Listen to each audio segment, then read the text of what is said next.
Oh, that was super fast. Everybody, this is Motu Joe, and we are live. This is awesome. I am so excited to have this opportunity to share and just be a part of this whole process, honestly. But I have with us today two very special guests, and I'm not going to wait any longer. I'm just going to bring them on. I have with us John Hollis and Emiliano Santalucia. Both are very key pieces to the Masters of the Universe product toy lines, things that we love. And thank you both for coming on. And I should probably do a little formal introduction here, or pass the microphone off, so to speak, to John Hollis, who was involved with the original creation of a design of the Eternia playset, the vintage one. John, tell our fans, because I think as far as fandom go for Masters, you're newer name kind of surfacing to the fans, and tell people a little about yourself and share with us. Hey, Joe, thank you very much. Yes, I was lucky enough years ago, like 84, 85, 1984, 85, to work at Mattel. And I pursued it. I really liked the Masters of the Universe line and what I saw from the outside. And so I pursued that and made some special portfolio pieces and et cetera, and was lucky enough to get the job. And the first job that they had me do was Eternia. They were way behind on the project, and they said, "Yeah, we need you to do this whole thing." And I went, "Okay." And it was just a blast. It was really great. And I was actually a temp. I wasn't a Mattel employee. I was just a temporary designer brought in for just that project. Turned out that I ended up doing a lot of other projects too. But that was my introduction. I just got dumped into the Mattel melee there, and it was just a stupendous time. I couldn't believe that I was lucky enough to be there at the time, and so that was the big introduction there, I guess, for me, of working in the Mattel arena and the Masters of the Universe line. It was Eternia mostly. That's awesome. I mean, yeah. You just hit a home run right out of the gate. You kind of landed, on the quintessential collector's piece and icon of the whole set. That's amazing. And Emiliano, yourself, tell some fans about how that kind of came to be, how you've worked your way up, and some of the things that you've done with Masters of the Universe. Yes, thank you, Joe. Yeah, I started in 2001 and 2002 doing the He-Man comic with Val Staples for MV Creations. That was really the beginning of my professional career as an illustrator.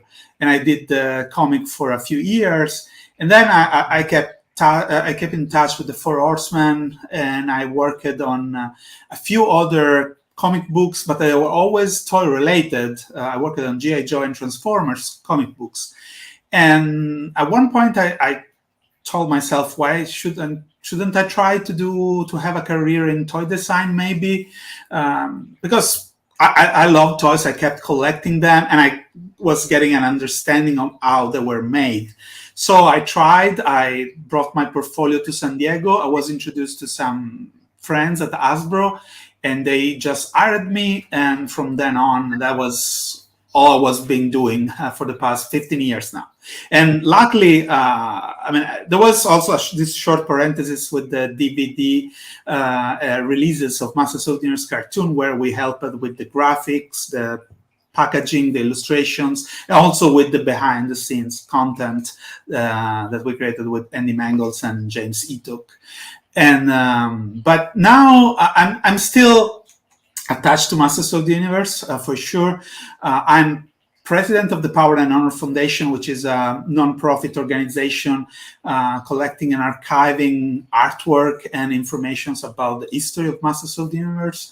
And also, I'm still working on some products for Mondo, doing most of their 1/6 scale action figure line, and some other things like the just revealed Scare Glow at the CyberCon right now while we're talking. That's amazing. Wow. This is so cool. I mean, this is, the title says vintage, meets modern, so to speak. And oops, hit the wrong button. There we go. This is really kind of it. This is, vintage, John with his original designs and what he did, and Emiliano, what you're current doing. Granted, there were different avenues, different aspects, but they were in the same house, so to speak. And I think it's pretty cool. And one of the key things, because we just saw the art revealed of Eternia, and this is a great tie with John, is that there's also original artwork from John and his work at Mattel currently available right now, going up for auction. And I thought it'd be really cool to highlight those pieces, let the public know about those, but for you two to share and have the vintage modern mindsets talking about some of these pieces and the approaches and that you guys have both taken throughout your careers.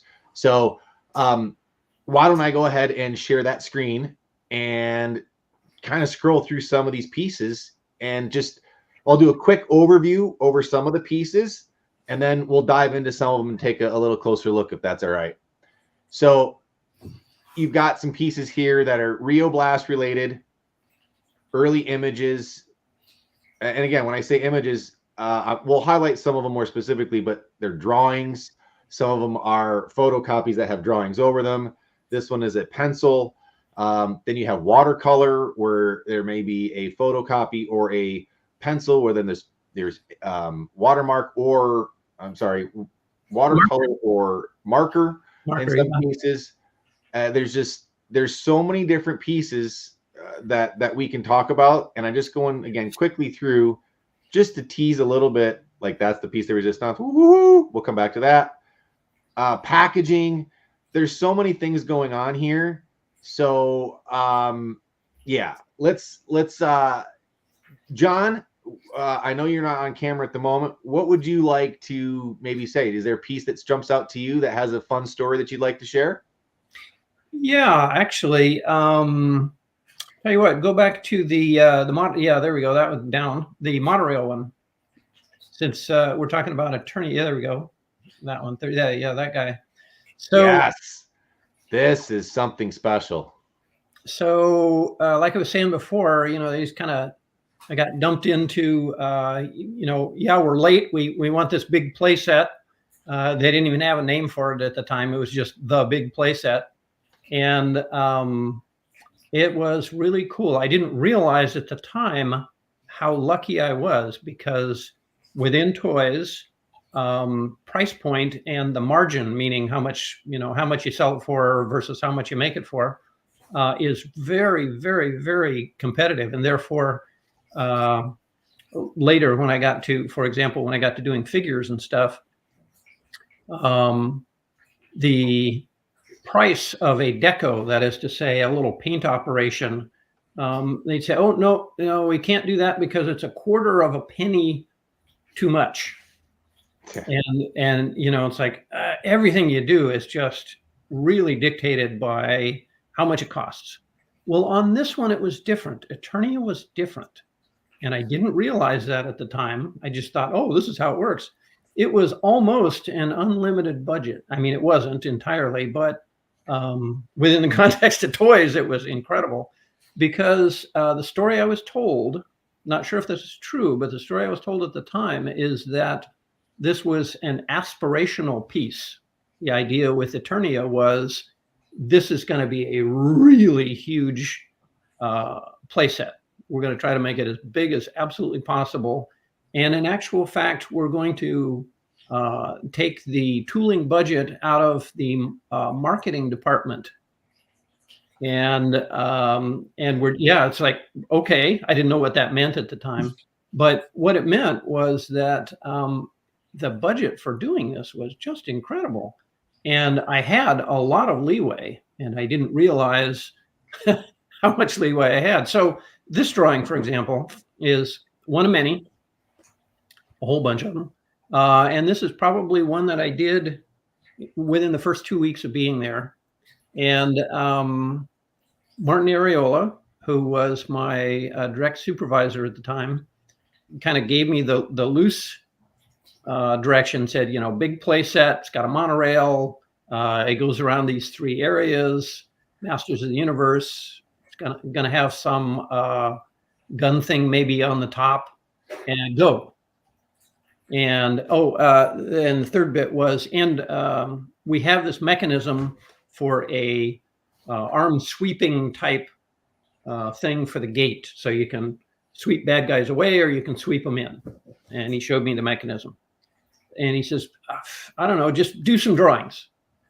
And this was one of the very first drawings that I did. As I say, there was a whole bunch of them, and it's just exploratory. It's just throwing stuff in there. And so this is a great place. This particular image is a great place to start with, I suppose, both my career there and also with the Eternia set.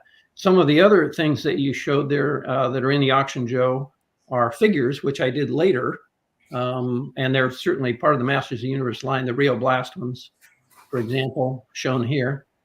But the Eternia stuff was the first.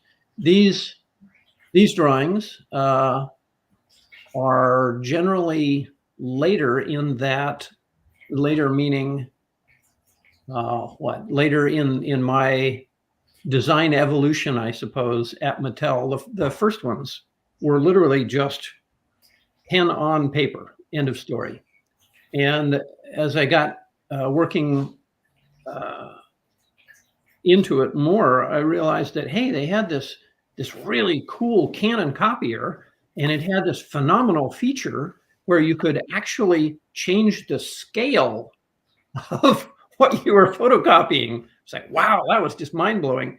And so what that did is meant that I could do a little sketch, rough one, put it on the copier, blow it up, make it smaller, whatever, put a tissue over the top of it, trace it, back and forth. And so that's why on this one, Rio Blast, there's so many different iterations, is that it was easy to do. I just do some basic underdrawing and then do a bunch of versions of it. So, Emiliano. Yeah, I have millions of questions already. Yeah, I was going to say. Yeah, go. Yeah, you get this. Do you want to go back? Do you want to go back to Eternia, or you want to? Yeah, let's talk a little bit about Eternia first, because I have some knowledge of some other work that has been done on Eternia, and of course, the one thing I'd like to understand is, if you know or if you have information about this, John, is when it was done compared to what you did. From what we know, the structure at Mattel was that the idea originated at marketing, and they sent a request to the primary idea department, which was led by Roger Sweet. I don't know if it was still there when you did Eternia, but Roger. Yeah, it was. Okay, yeah. So so there was this development of the idea under Roger Sweet department, and then the idea was passed over to visual design, which I think that's the group we were working for. That's right. Okay, and then it was polished and refined at that stage. So I think the art I've seen before for Eternia were all done by by Roger's department, and they were done by Ted Meyer. Yes, yeah. That's right. So there were a bunch of ideas for a 3-tower playset. One was very rough, just a very simple castle-looking thing with 3 towers, nothing special about it. Then it evolved to a huge colored piece that my friend Josh had hanging in his office for years. That was very hard to photograph at one point. It was very big. It was before the photo merge option in Photoshop. So we had to take it outside and take pictures and merge them by hand. Yeah. But and then I think there were a couple more, but I think that was all done by Ted. That's right. So I will guess that was before you came in and you started doing. Okay, so they visualized this idea of three towers, three elements. Not they were not real towers, and then they started working on this. Right. Okay, so the chronology is correct. Yes, it is. I can fill in a little bit of detail on that. Yeah, the hierarchy, as I understood it, or the flow or the path of from idea to production, was just as you say, somewhere in the ether, in the upper stories of the building. Marketing, I didn't even know who that could possibly be, but it was just the ethereal marketing would have an idea that would come down, as you say, to preliminary. Yeah, preliminary design. That's the name of the group. Yes, which was right. That was Roger Sweet at the time, and they would then do some blue sky or rough, not rough, but they were actually generally very splashy. They were kind of more for marketing eyes than for design eyes, and they were, ooh, hey, we could do this, or how about that? And so the drawings were generally very neat. They were pretty, and a lot of times we're kind of yeah, but you can't. How are we going to do that? And that, as you say, is why they then had our department, which was under Charlie McCose at the time, and we then were the development basically, and we would reference the stuff that we had gotten from prelim and get input from marketing, say, yeah, what are we doing here? And then we try to basically turn it into a real toy and fill in all of the details. And sometimes it would be very close to what we got in prelim, and sometimes it would really wander greatly. And in this case, Eternia, it was quite different than yeah. how it started out, for many different reasons. But yes, that's right. And then our department, with the design development department, would work hand in hand with the engineering department, because we're in charge of trying to make this thing real. And in actual fact, they had the final say. If there was some, hey, we want 12 towers and we want it to be 80 feet tall, they go, we're not going to be able to fit that in the package, that sort of thing. So, that was generally how it went there. And then it went to manufacturing. Yeah, that's correct. That was the design flow. Yeah, and I haven't really studied all the stuff you guys have on auction right now, but I've seen it all briefly so far, and I got a rough idea of the other development that was about Eternia, and there were a bunch of very different ideas that were tried and abandoned. Like I don't know, Joe, if you have them on auction or not, but there is this other idea where what became the Viper Tower was a tree, which blew my mind when I saw that. That was fantastic to have this tree with these branches, etc. That was very, very different. I mean, the core idea remained the same: three elements with the monorail, but the stuff that was tried for the three of them was incredible and so different. What do you remember about the change? There was just stuff you were trying, or there were somebody else always try that or try this? Right. Yeah. Like you pointed out, in the design development department, which was Charlie's group. It was called Charlie's group, Charlie McCose. Martin Areola was part of Charlie's group, and he was my supervisor. And so Martin would be the one who would come in and give direction on it. And he was great. He was great in many ways. But one was he'd come in and he'd give direction, and then he'd leave. He wouldn't micromanage at all. And he'd come back, a day later. Sometimes he'd come in, when I wasn't there, and he'd look at the drawings, which is great. And sometimes not. And then he'd say, well, yeah, this one's kind of bogus, but this is pretty cool. Go in that direction. I don't know, try something there. And then he'd leave. And so in the beginning, I didn't have very tight direction, which was great. I had a lot of freedom. And so drawings like that, yeah, okay, these are some of the early exploratory drawings too. I think the one that you're talking about may be a page of thumbnails. Is that the one? There was also a model of that. It was one of the. I've seen Polaroids of the model with the tree. Got it. So, Yes, got it. Okay. Well, yes, that's the other thing too. We actually, can you, Joe? Can you go back up again slowly to the page of? Well, yeah. Here we go. This will do it. Close enough. Yes, we'll do that. Yeah, we would work this way also. These are actually small. These are not full scale, but working in clay gives you an idea of, well, yeah, but what are the spaces in between? Can you get a figure in there? What's it feel like as you turn it around? That sort of thing. And yep, that's the one of the trees. I actually had several drawings. I remember Martin saying, yeah, check out Brian Froud as a designer and look at some of the mythical kind of sensibility that he has, just for reference.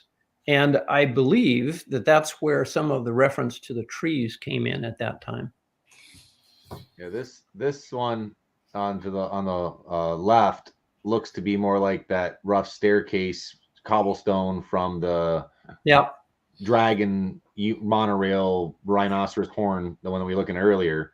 Yeah, that's right. On the right, that very much looks like the tree that Emiliano's talking about as well. So, and you've also got two very distinct different heads. You know, the modeling process has gone through many different iterations, obviously.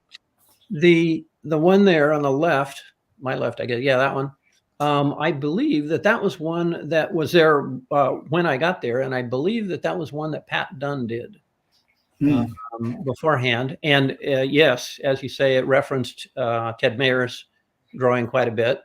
And then the one on the right was me messing around with, yeah, but what if we do this and what if we do that? And that's where a tree came in, for example. We also had Woofy, the wolf head. We were playing around with that one for a while. Yeah, he's got a separation in his lower jaw in this version, which is kind of menacing. Yeah, the growling type thing. Yeah. Working in clay like that, or anything, just kind of throwing stuff together, but working in rough 3D is really fun, but it's also very valuable. Were you involved in creating these models, or it was something? Yeah, actually, I think I did. The one on the right, I think that was my model, I believe. Looks like my thumbprints on it. But the one on the left, I believe, was Pat Dunn. Yeah. Yeah, it looks like actually he was using Chavant clay, and I think I was using plasticine clay, if that means anything. Yeah, I have a rough idea. Yeah, now it's so different, the materials used for this. Well, almost nobody sculpt anymore in clays, so right. But yeah, the one thing interesting about the head is that, from the early concepts from Ted's, where it was a wolf, it always looked more evil than it ended it to be. It shifted from more evil to more heroic with the lion and the silver and blue color scheme. Was that part of the process, like, let's make this more good, heroic tower, or it just happened? Yeah, good question, actually. When I started, I really didn't know what the storyline behind it was at all. It was just a thing. It was just a playset. And I think that marketing was actually kind of developing the storyline as they were going. And somewhere in there, they said, oh, hey, it's going to be Eternia. And it's going to be this, highly heroic kind of a theming. So, okay, center tower should not just look like Grayskull, for example. It should be different. It should be more heroic. And that's where we then started going towards more clean line and kind of deco look and things like that. So yeah, it evolved. And again, it followed the path that you talked about, which was marketing. Mm-hmm. And then in that case, at that point, then it wouldn't go through prelim again. It would just go marketing. They'd talk to Charlie. Charlie had talked to Martin Ariel, and he'd talk to me. Yeah, I think I can put a name on one of these marketing guys. Okay. Probably Tim Kilpin was involved in developing all this. That's interesting. Yes, I remember Tim greatly. Interestingly enough, though, I got to know him more on other projects later. I didn't really know that he was a driving force on the Masters stuff at the time. But yes, Tim was great. Tim's really good. He is at Hasbro now. In fact, I wanted to reach out through my friends there to see if I could talk to him. But it's a very high position at Hasbro, so I don't know if I can talk to him. Okay. Yeah, it was. I think he became so involved about your time, around your time. It wasn't before, and it was developing the Snake Man, on which you did some work too. I saw Tom Glacier and Rattler sketches, and it's what you, as you said, the story was being developed along with the model, and that probably what drove some of the choices in the hand, because the snake, there was the tree or a rock, and that changed it to a place for the Snake Man. So probably the team was developing the Snake Man, and they decided they wanted a place for the Snake Man with the Snake Man logo and the big viper on top, etc. Yeah. Here we go. Thanks, Joe, for bringing this up. What Emiliano is talking about too is that when, for example, right here on these sketches, actually, technically, chronologically, this one was maybe the very first thing that I was assigned. It was like in the first week. Martin came in and gave me, I think these are even his sketches that I did markers over the top of. And he says, we need a color theme for this. We need deco for it. Take a shot at it. And that's what this is. And so this is like, well, maybe he could look like this. He could have this patterning. He's a bad guy, and etc. Notice that on the drawing and etc. Yeah, there we go. That's his. That is absolutely his drawing, because that's his. Actually, it references Pat Dunn. That's mine there. That's my handwriting. But anyway, you notice that on the chest, he does not have the logo for the Snake Man. Yeah, that was added. Just as you say, when they were developing the story, they said, hey, let's go in this direction, Snake Man, et cetera. What do we got? And so they, a frog is a Snake Man. Yep, we're doing that. And they added that in. Yeah, most of the Snake Men were repurposed concept from very early on. Tom Lasher was a very early drawing by Ted Mayer too. And look at completely different. In fact, he had chance to appear in the cartoon, but look at a lot like the Ted Mayer drawing, where he had a yellow chest, red arms, red head, and it looked more like a dragon than a snake. But yeah, he appeared in the cartoon like that, but was never used until probably Team salvaged all these other concepts and threw them to you guys and say, let's finish them and do this new faction. Right. Actually, an interesting part of that too, for me anyway, was that one of the reasons I was allowed to have so much fun was Charlie McCoe's and his management style. And, I was young and enthusiastic, and I just loved the designing and I loved the toys. And I didn't really realize all of the layers and structure and all, the politics that would come with any corporation and et cetera. And he protected me from that, basically. That's why I didn't really even know what was going on with the marketing stuff. I didn't have to deal with any of that. He would just filter all that out And then, you can just focus on what you're doing, John. It's fine. Good. Yeah. Just draw something, that sort of thing. So I actually really appreciated that, both at the time and then even more so later when I realized what he was, shielding me from. And he just allowed me to be able to have fun and do my work. It was great. What we're looking at the darts. Yeah. Okay, there we go. So I was talking about the price point and what the budget is and et cetera. At one point, the assignment to me through Martin was come up with some accessories for this guy. Great. Oh, this is going to be fun. So these are exploratory. Well, geez, what if he has this dragonfly crossbow, which is upper left? There you go, that, which actually made it in. It's a little different than it is here. For example, I had on the drawing. I had the tail coming down. Well, it'd be a whole lot better if that was just a flat parting line in there. So if it was straight, okay, we can do that. So that got changed. But this is early drawings for what that could look like. And I said, well, geez, okay, if he's got that, where are the bolts or the arrows for it? Corals. So what if he's got this belt that is like a craton, which is a flexible plastic belt that you snap on, and that would allow you to hold the crossbow on his back in a neat way, and then have all of the corals and stuff molded in on the front. I also tried one on the back as well, but I like the one on the front. And I thought that was really cool.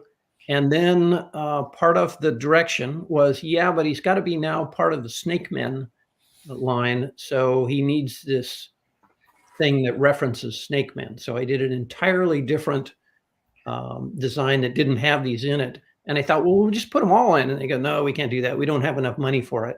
So this one fell out. And the crossbow stayed in, but he got a staff instead as the second one.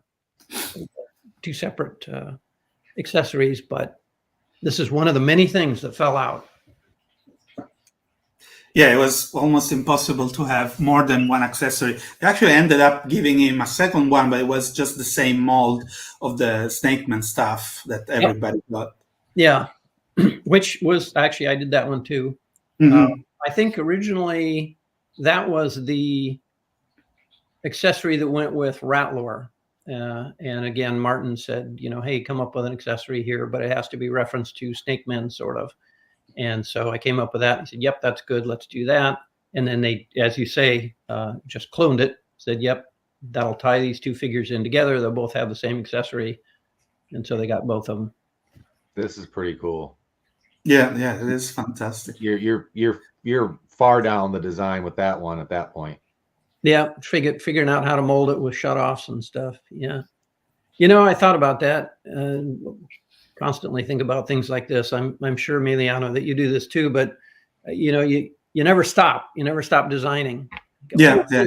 What I should have done, I could do this and keep going. And I always thought, I really like that one. I should just make one of these. I should just do this for myself. Never got to that one, but yeah. There's more like the finished one.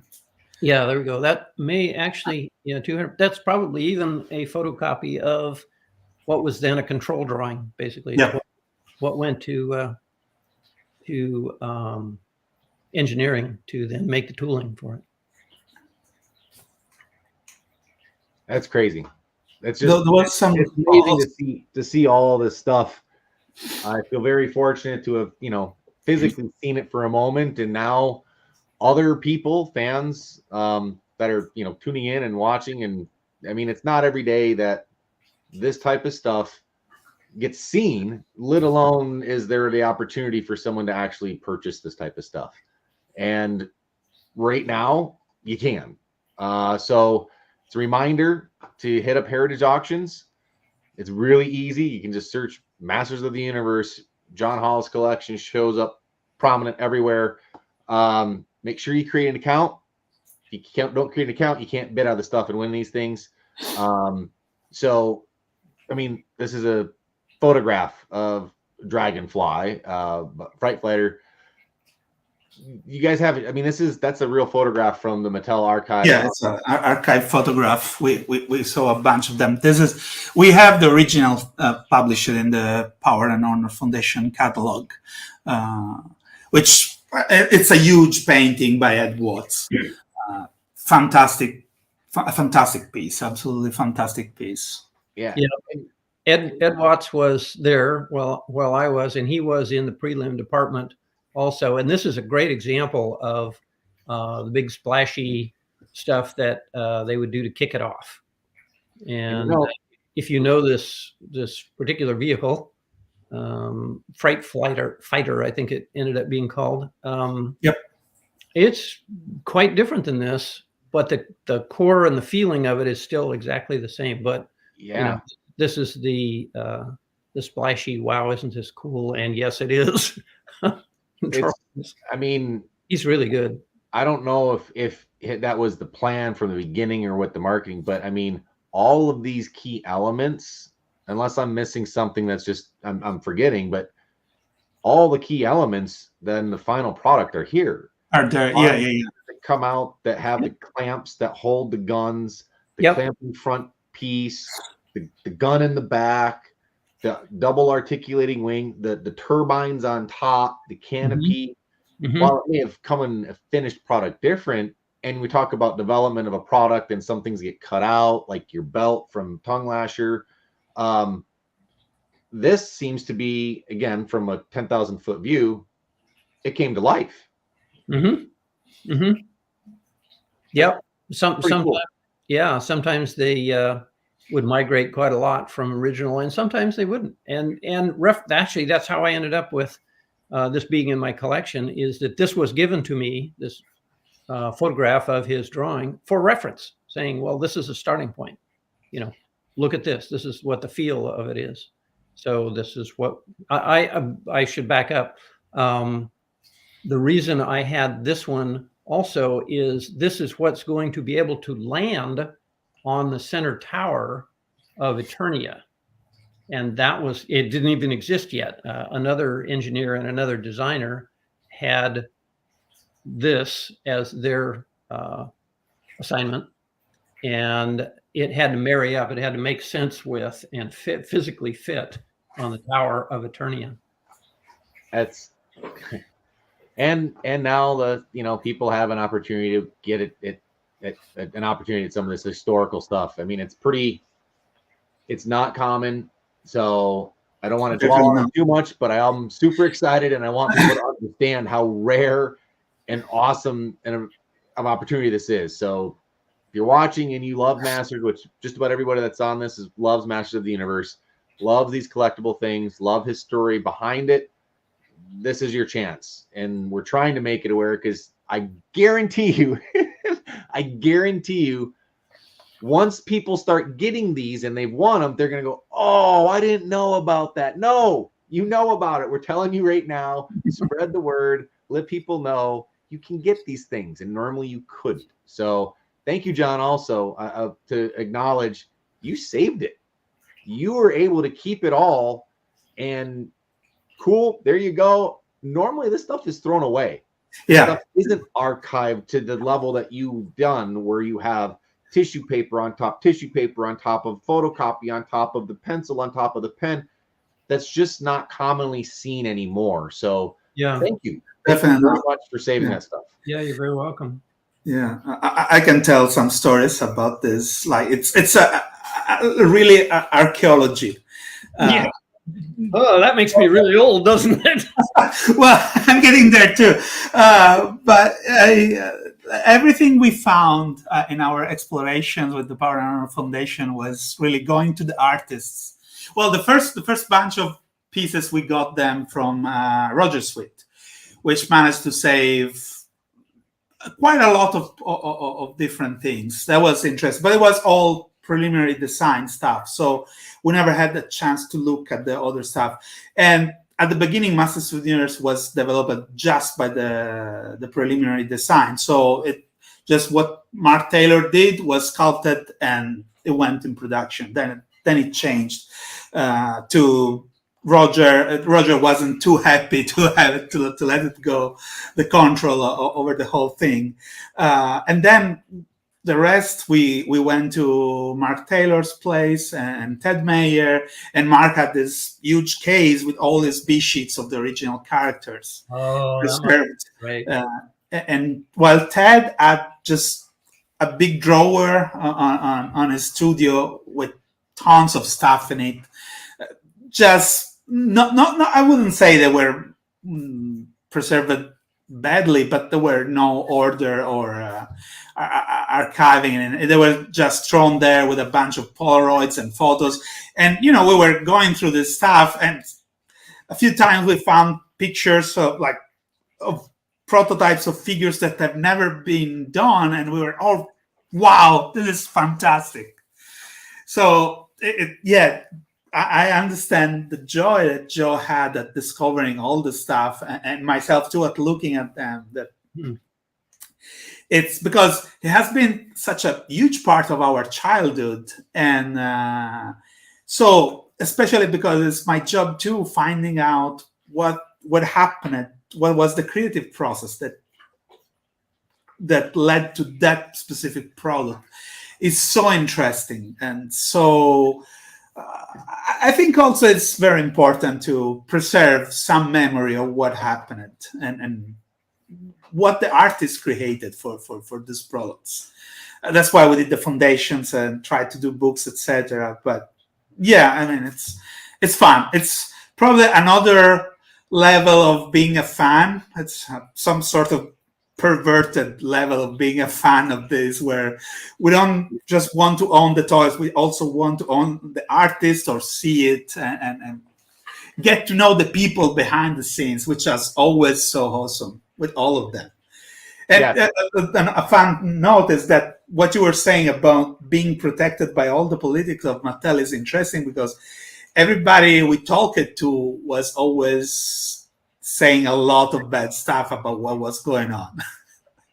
Yeah, and that's interesting too. Well, since I've been working with Joe, actually, really, it's been really wonderful. I have to say, just on a friendship level, it's phenomenal. But on a kind of a business level, there's so many things that Joe tells me about what was going on at Mattel while I was there that I didn't know. It's really great. Joe knows more than I do in many cases about what was going on in different departments and different levels and stuff. Oh, wait a second. Speaking of different departments and different levels, it is a switch of a gear from Masters, but I know that there are people that know what this is. To tell fans what the toy that you invented and created and sold and wound up being back in the house. Oh, okay. Right. I think it's interesting, Emiliano. I think you'll get a kick out of this. I'll try to keep this one brief. Hard for me, I have to say.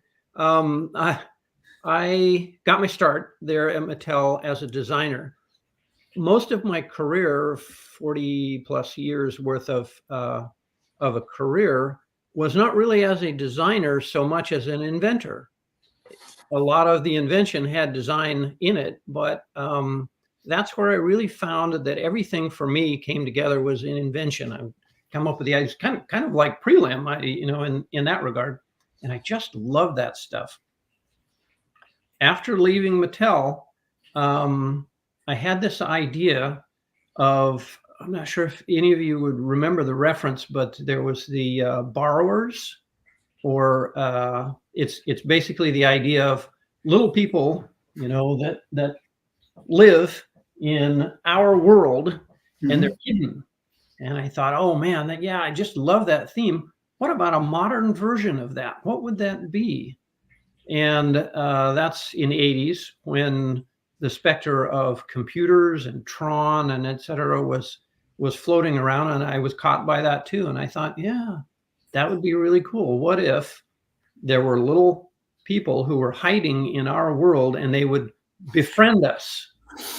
It would be, you could be the special kid you're the one who knows about these, but the other people around you don't know about them, and that's why they hide. So anyway, I got caught by this idea, and I started just because it was fun, doing drawings and coming up with little models, and I made this whole world, and many steps in between there. But I got a broker and a toy broker, and then they ended up showing that around to different toy companies, one of which was Mattel, and Mattel picked it up. They licensed it, and that ended up being Computer Warriors. Yeah, I know where it was. It went through many iterations, from my very first inception. Bunch of different great. Which again is kind of like, you see in the drawings on Eternia, it goes through a lot of different, well, what if this, what if that sort of thing. And that happened there too. But Computer Warriors really, in terms of inventing and being an independent inventor, was my first foray there. And that's what launched the rest of the career. But yeah, Computer Warriors, that's another one. That's so cool. I love it. And did you sold the license to the idea, and were you involved in designing them too? No, interestingly enough, not. I had a whole, whole stack of drawings and stuff and storyline that went behind it, and characters and models and etc. And then it basically just kind of, when it got licensed, it just kind of disappeared into Mattel.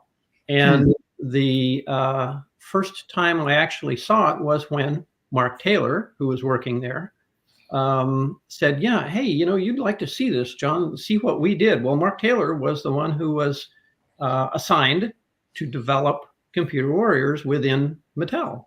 And he then brought me in just, as a courtesy to show me what they had done, right before it was ready to go into production. So yeah, no, I had all of the stuff drawn up beforehand, and my vision, and then it was passed off. Somebody else gets to do their version. I think that's great. I think that's just, you're not there. You have this idea. You come into the building, and the building itself, it on the second floor, they're working on the project that you created, but you don't have anything to do with it now. It's just, right. It's ironic. It's a cool story. It exemplifies the toy industry in many ways too.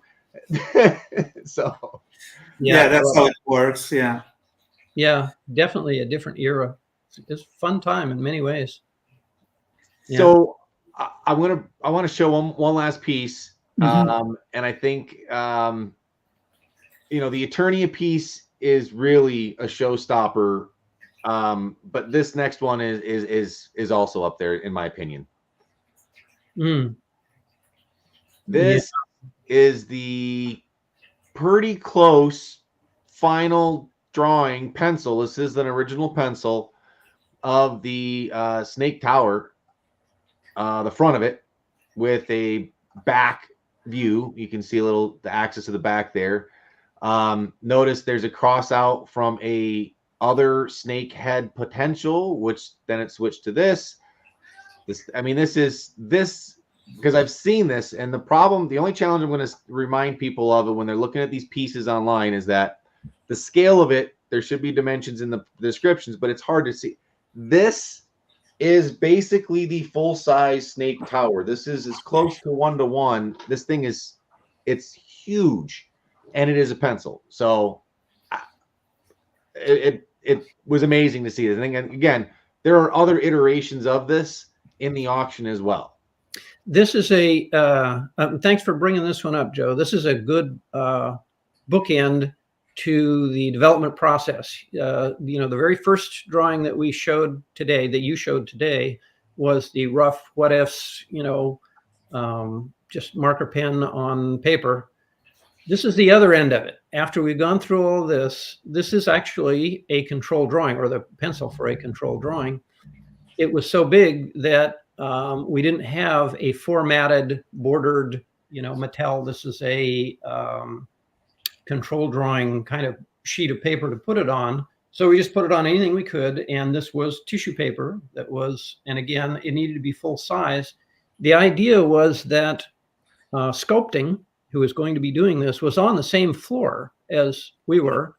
And I was to get them all the information I could so that they could then sculpt this out. And so the struts on here are just placeholders. The thing that we're actually looking at is actually the same with head in this case. But the tower here has, like, the skeleton that's trapped underneath the snake, and different spears, and all these little voodoo I don't heads. think I ever noticed that screaming face there before. Yeah, there's all sorts of stuff. And so this is a drawing that was given. What's his Tom Connors, I think, was a sculptor at the time for this particular piece. And this is a drawing he would get, and he would just start making it, sculpting it up. And then I'd get a call from him. He says, "Hey, John, come down and look at this. Got a question." And we'd go over it, referencing the drawing, but then, making decisions as we went. A lot of the decisions might be parting line. Actually, this drawing to the right, this little one, shows the parting line. How do you get the snake to seem like it wraps around the whole piece, and also be able to come out of the mold? There's certain angles that you have to pay attention to, parting lines and etc. And that's what this is. And so questions like that, we would go over just one-to-one. We talk to each other, look at the actual final wax. In this case, you did it in wax, not clay. And so this is the actual final drawing. This is okay, we've gone through all of the what ifs. Now what's it really going to look like? This is it. That's freaking amazing. That's yeah. So there's wrong button.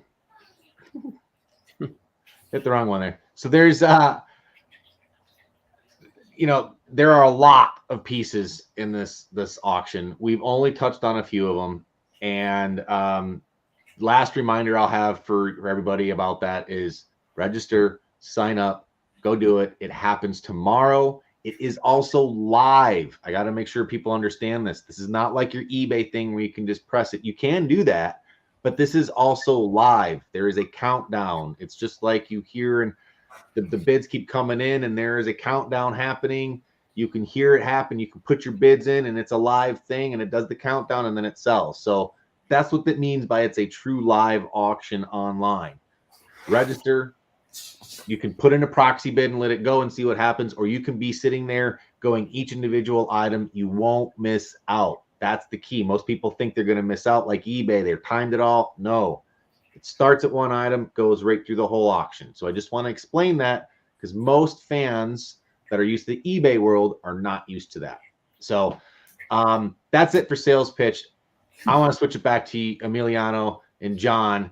And, it's not every day that, again, two people that have helped shape a lot of these toys and collectibles and things that we play with. I can't thank you both enough for taking the time on a weekend to share and talk and be with me and the fans. It means a lot. I know it may not seem like it, but these stories are incredibly compelling to those that are, passionate as I am. And there's a lot of us out there about Masters of the Universe, and not just Masters of the Universe, toys in general. We love toys, and these are toy stories that are priceless. So again, thank you both for taking the time and sharing with us. Please, I'll pass it back to you guys with any closing remarks. Emiliano?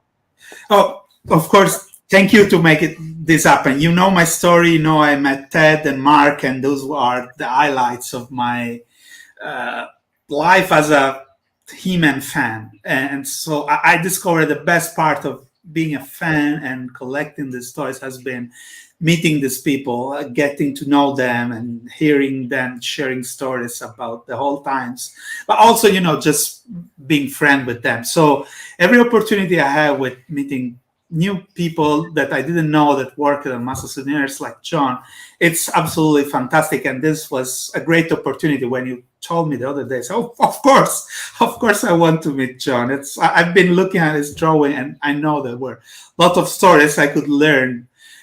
So yeah, thank you so much. It's been really great meeting you too here, Emiliano. I've taken up all the time here. I want to hear about your experiences as a designer also. I mean, this is a bookended sort of thing. I'm the guy who's all covered in dust, and we're talking historically, but you've done this stuff too recently. Yeah. Well, I'm a freelance, so of course my experience it's very different. I never worked inside a company. I don't think I'm cut for that. Honestly, I wouldn't be able to stand the pressure and the politics. Yeah.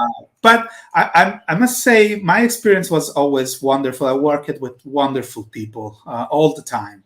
And yeah, the work is different. I do mostly visual design too. Like I do mostly Transformers. So my job is working with existing characters and just reinventing them or giving them a new look. Well, when it comes to Masters of the Universe, which the best job I had with Masters of the Universe is this one on with Mondo, where we do this big scale figures with a lot of details. Now we're using also soft goods, fabrics, etc. on them. Like Prince Adam has all his cloth on. It's not just the colored plastic. Wow. And the thing is, I'm standing on the shoulder of giants. Everything I tried to do with them was, I don't think that's the norm, but what I tried to do was to look back at what was the original ideas, what Mark wanted to do, what Ted wanted to do, and try to bring back most of the stuff that couldn't make it to the original toys because of budgeting reason or technical reason, etc. So, for example, there was He-Man was supposed to have a dagger tucked in his booth. And that was pretty famous among fans because Alfredo Alcala, that did the mini comic, drew He-Man with this dagger in his booth because it was working off the B sheets from Mark. Yeah. And so a big part of redesigning He-Man in this line was, okay, let's bring that, have something strapped to his booth, and you can pull out the dagger. And so that was fun, that all these little things that I could pull out from the history of the characters, I tried to incorporate them back into these new figures. And so it's my way to pay homage to these guys that gave me so much joy in my childhood, and still do with the stuff I collect and I look at. Yeah, very cool. Very cool indeed. Well, again, thank you both. I'm very honored actually to be able to call you both friends, and for you both to take the time again. I really appreciate it. I know the fans appreciate it. These type of stories are priceless. And with that, don't forget to check out the auctions. I thank you both for your time. Enjoy your weekend, friends, families, enjoy it. And thank you guys. I really do appreciate it. We'll see you guys soon. And that's it. Take it easy, everybody. All righty. Take care. Take care.